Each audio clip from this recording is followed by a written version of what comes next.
Hi everyone, happy Monday.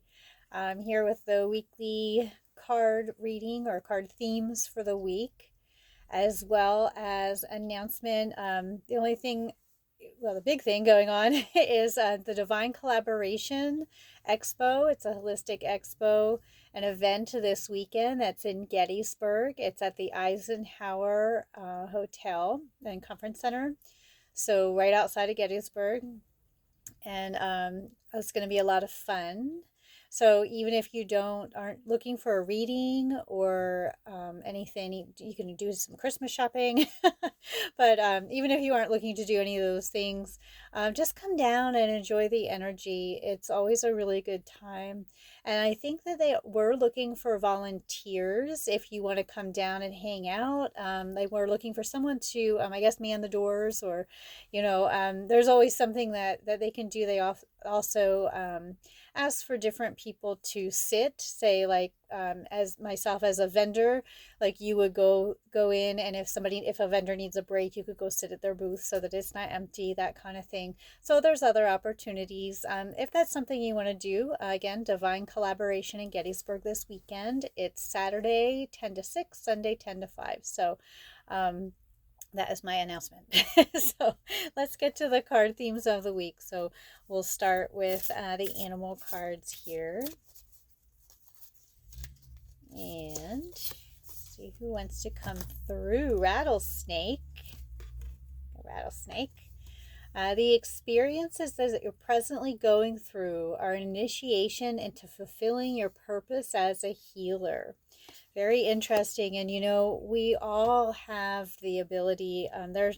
I personally believe that even though sometimes people feel that being a healer is their calling, in the sense that they do that for a living or career.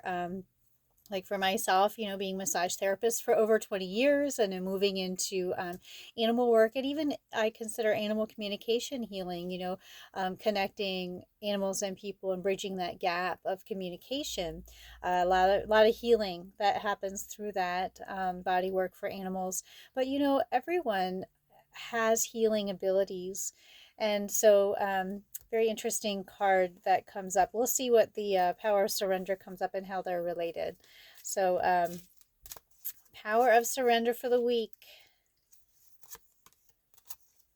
Surrender to rest and sleep. That's the Judith Orloff cards. To prevent burnout, slow down, honor your need for quiet time and peaceful sleep to rejuvenate your mind, body, and spirit. So especially important for this time of year, as I'm sure, like myself, everyone has like their little holiday to-do list. And so, and there's a lot of people that are coming down with some some illnesses. So really taking care of yourself, taking care of your body. And so it feels like not only Rattlesnake is coming in, so that, your purpose as a healer, being that example can be very healing for other people as well.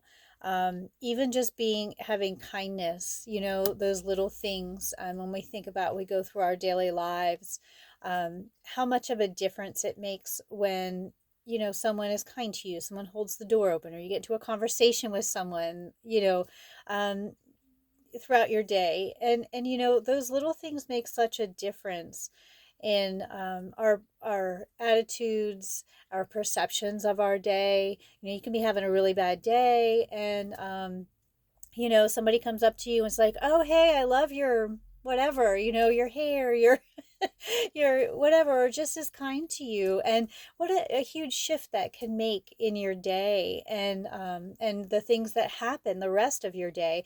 In that sense, that person that showed that kindness is a healer.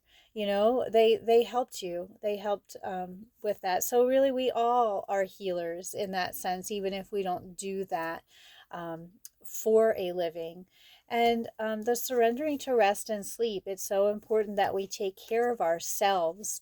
And whether we work with people energetically, or just dealing with people, even if you have a desk job, and you're in a cubicle, that's still, you're dealing with other people, or you're dealing with, people in the what I want to say, like if you're on the computer or you're in a customer service or any of that kind of stuff, no matter what you do, you are connected to others in all ways. And in that sense, we all are healers, and we need to take care of ourselves and be our own healers as well.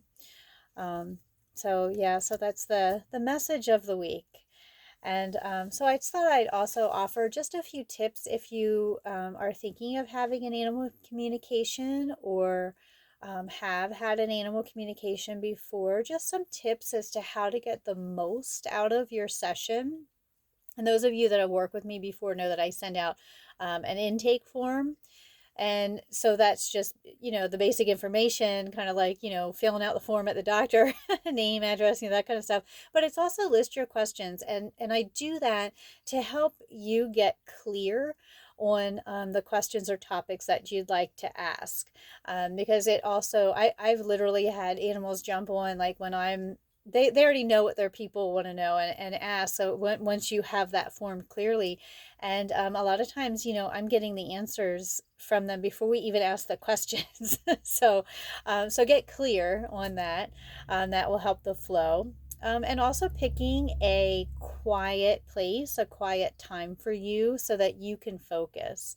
The animal does not necessarily have to be with you for the session, but I, if you are distracted, again, I'm connecting it energetically with the animal. So I'm, being the translator for the animal, but I'm also connecting in with you. So the more calm and relaxed state that you are in, the more the energy flows and the more the conversation can flow. Same with the next tip of being open and curious as to what that animal has to share with you, and the experience. I know some people that it's hard to explain how this stuff works. And if you're very new to this type of communication or this type of energy work, it's kind of like, yeah, I don't know.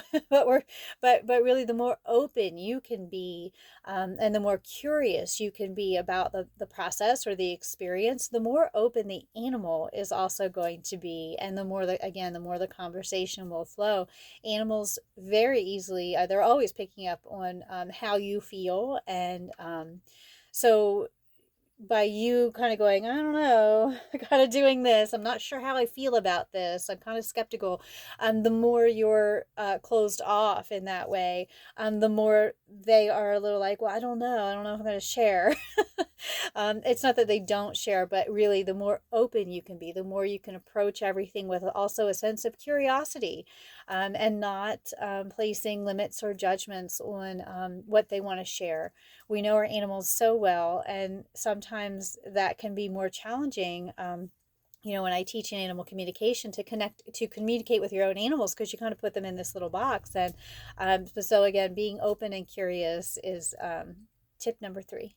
So if anybody ever has any questions that you'd like me to address, or anything that you'd like to know about animal communication that I can answer for you, please let me know. dtoolmassage@yahoo.com. You can also list this in the comments, send me an email, text, call 717-486-7823. I hope you have a peaceful week, getting that rest and sleep, recognizing that we all can make a difference. So thank you so much.